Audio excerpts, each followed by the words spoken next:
Auspicia a Impacto Económico Equipel. Materiales eléctricos, energías renovables, medición e instrumentación, automatización y control. Equipel.com. Consejo Profesional de Ciencias Económicas de la provincia de Neuquén. Consulta en la web el listado de profesionales activos. Contrata a un profesional matriculado. RSB. Máster Gráfica y Promo Plus. Desde hace 30 años convirtiendo grandes ideas en grandes soluciones. mastergrafica.com.ar.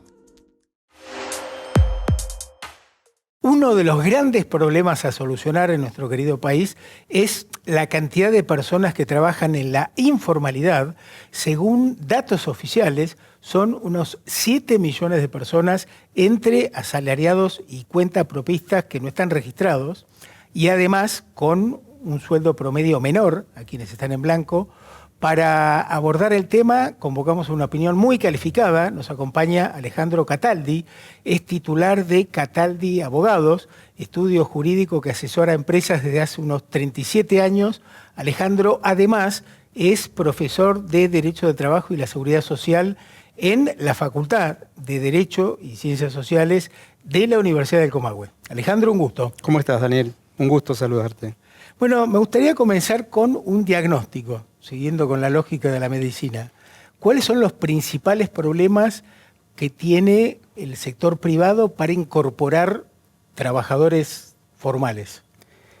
El diagnóstico es complejo porque en realidad Argentina tiene muchos años, desde el 73 en adelante, de una legislación laboral que ha sido bastante profusa y que ha ido en crecimiento y que si bien ha tenido algunos vaivenes en los 90 y algunas vueltas hacia atrás, básicamente es una legislación trabada que ha generado y ha fomentado lamentablemente una litigiosidad que va en aumento. Claro.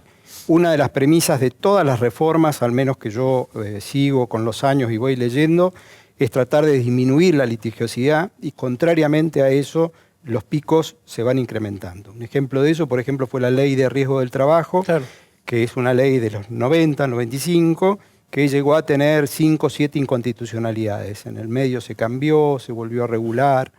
Entonces, si vos me pedís un diagnóstico, te diría que la primera palabra que me surge es que es muy complejo el cambio, que los factores que inciden son múltiples y que obviamente es necesario un cambio. Yo creo que no cabe duda. A todos los actores coinciden en que el cambio es lo que se necesita para poder incorporar mayor cantidad de trabajadores registrados, que es un problema, un déficit de nuestro país significativo. El tema es cómo avanzar sobre ese cambio, o sea, cuáles son las cuestiones a cambiar y de qué manera implementar los cambios. Me parece que ese es el desafío que todos tenemos, todos los actores, desde el punto de vista técnico y político, en cómo generar el cambio, ¿no? Y en tu opinión, ¿cuáles son algunos de los puntos centrales en los que se debería avanzar, modificar, para incentivar la contratación de... Un problema realmente serio en nuestro país es que la legislación, si bien con algunos matices, está prevista, la legislación laboral, de manera general para todo tipo de empresas. Y acá hay un jugador muy importante en nuestro país, que son las pequeñas empresas, claro, las pymes, que quedan realmente como rehenes muchas veces de convenios colectivos de actividad, al cual no pueden cumplir, al cual no pueden negociar de igual a igual. No nos olvidemos que la razón de ser del derecho del trabajo, de por qué nace, es de tratar de equilibrar la asimetría que había post-revolución industrial entre el empleador y el trabajador. Esa foto que tenemos del nacimiento no es la foto actual. Sí, hoy hay situaciones donde la fórmula ha quedado al revés, donde los sindicatos tienen un poder de negociación muy fuerte y el pequeño empresario no está a la altura de cómo poner condiciones. Entonces, ese factor es un factor verdaderamente significativo a ponderar, que no es lo mismo legislar para una gran industria o para la actividad del petróleo, hablando de lo que es Neuquén específicamente o Vaca Muerta, que para la pequeña pyme con 1, 2, 3, 5 empleados que a lo mejor se ve involucrado en un mismo convenio colectivo a tener que cumplir con las mismas obligaciones y no tiene la capacidad o la posibilidad de hacerlo, ni tampoco de negociar, digamos. No es lo mismo Techint que una metalúrgica de 3 a 5 empleados. Y esto lo vemos, esto en Neuquén, en el Alto Valle lo vemos, y eso hace que sea muy difícil para la pyme sobrevivir y si bien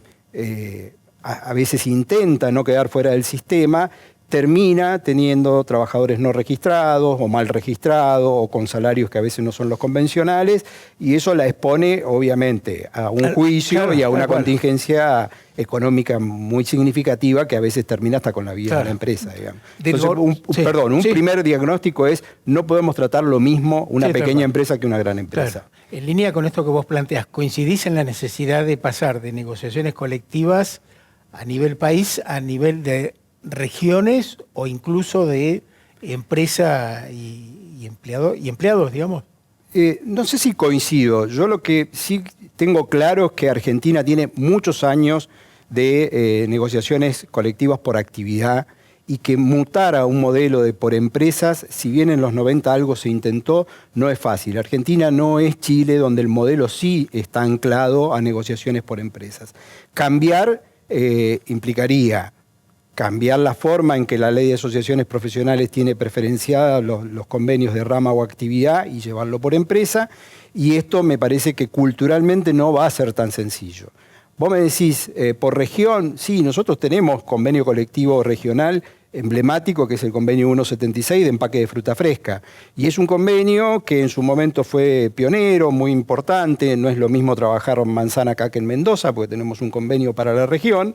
Ahora, fíjate que tiene el mismo inconveniente que tienen todos los convenios. Te di el número, 176. Del año 76 en adelante, si bien tuvo 2 pinceladas, no ha sido posible sentarse a renegociar. Y seguimos teniendo un convenio colectivo que tiene categorías que ya no existen más.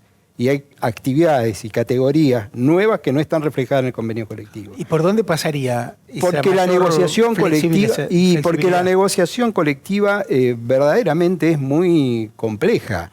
Y ninguna de las partes con los años están cediendo en cómo sentarse a buscar puntos de equilibrio. Creo que el gran desafío, más allá de lo formal, de qué cambio de ley hay que hacer, el gran desafío es sentarnos a negociar, es poder sentarse las cámaras empresarias con los sindicatos con un objetivo claro, que sea cómo incorporamos nueva mano de obra, cómo garantizando determinados derechos que yo no tengo duda que no se puede volver atrás. No podemos pensar en un trabajador de la época de la Revolución Industrial.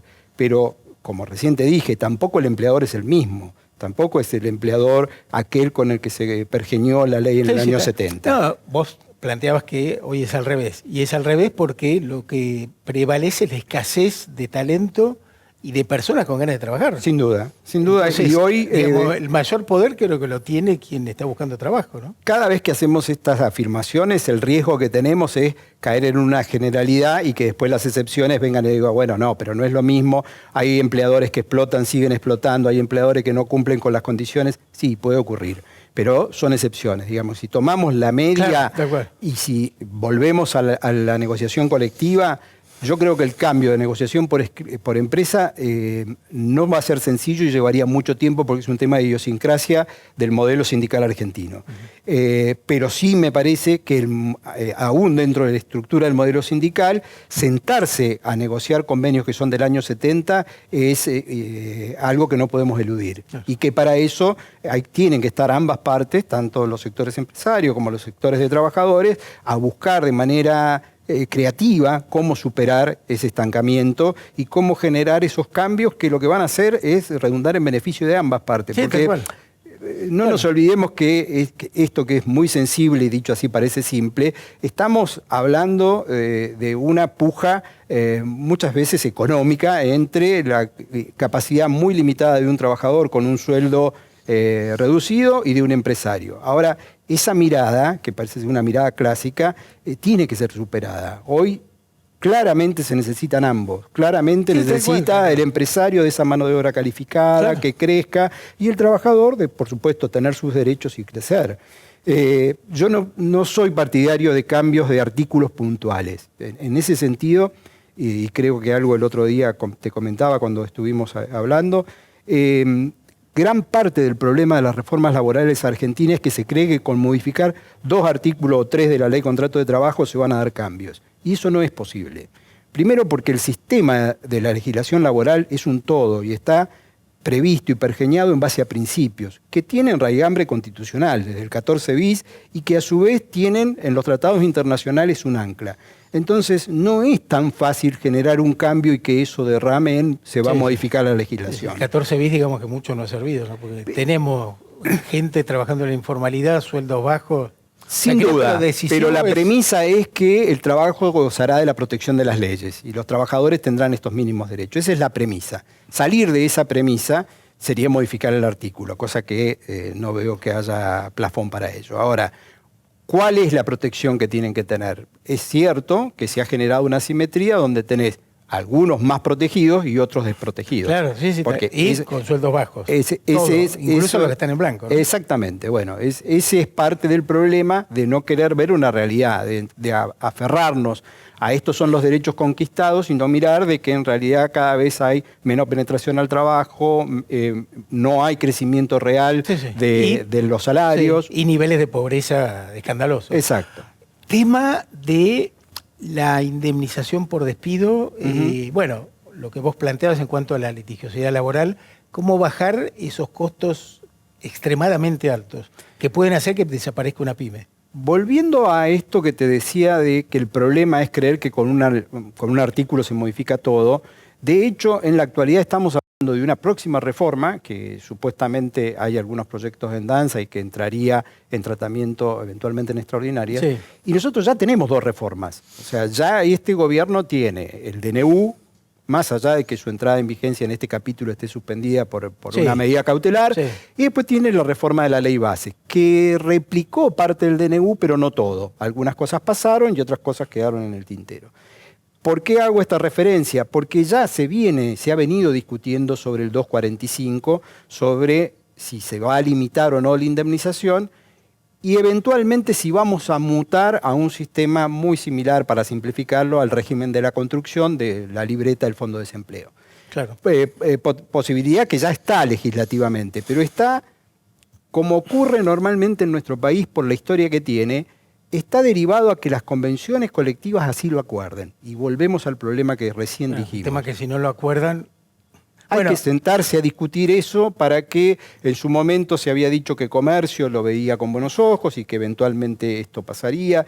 En el medio después hay mucha desinformación porque empezamos con que esto no puede afectar, por supuesto que no va a afectar hacia atrás, que sería una línea de corte hacia adelante, trabajadores que se incorporen como nueva mano de obra hacia ahí, pero no se ha podido avanzar. O sea, ya tenemos una opción que es salgamos del esquema de la tarifa del 245 y vamos a un sistema donde el empleador, al sistema de la construcción, por sobre la masa salarial, pague un 8% que vaya a parar a un fondo. Claro, porque había un artículo, o hay un artículo, el 96 creo que es de la ley bases, en donde planteaba la creación de un fondo de laboral. Y está reglamentado, y el decreto reglamentario ha sido muy específico en cómo se puede manejar ese fondo, económicamente cómo se puede hacer. Ahora, está todo sujeto a que por convenio colectivo se incorpore. Claro. O sea, no es una modificación operativa ya de sustitución del 245, sino que lo que hay es el objetivo de que se pase a ello.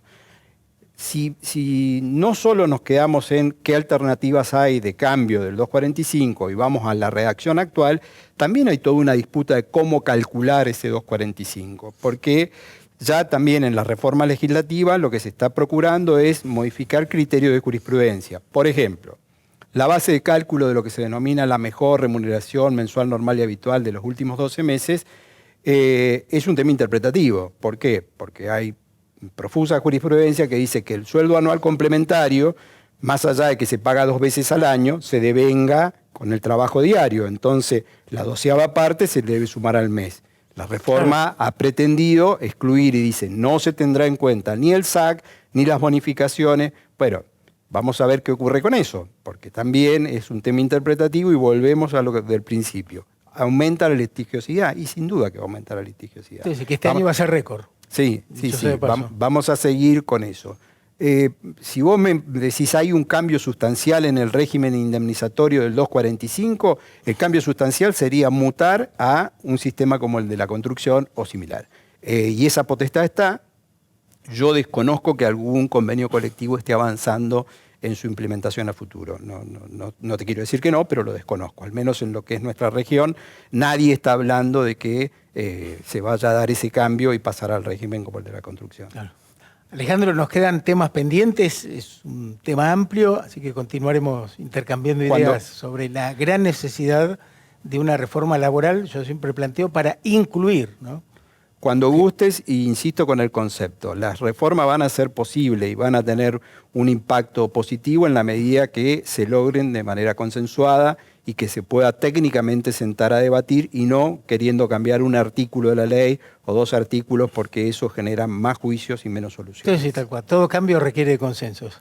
Un placer. Muchísimas gracias. Auspicia a Impacto Económico. Con más de 20 años de experiencia, nuestro aprendizaje potencia las oportunidades de inversión y minimiza el riesgo. Somos la elección para tu inversión en un producto inmobiliario. Capitaliza en inmuebles y aumenta tu renta. Invertí con ASPA. Green Oil Services, servicios oil and gas, hot water oil, operación de pozos humideros, tratamiento de aguas, pruebas hidráulicas certificadas, asistencia a equipos de torre, instalaciones capilares, cargas líquidas y sólidas. Cluster Ciar, potenciamos tu energía.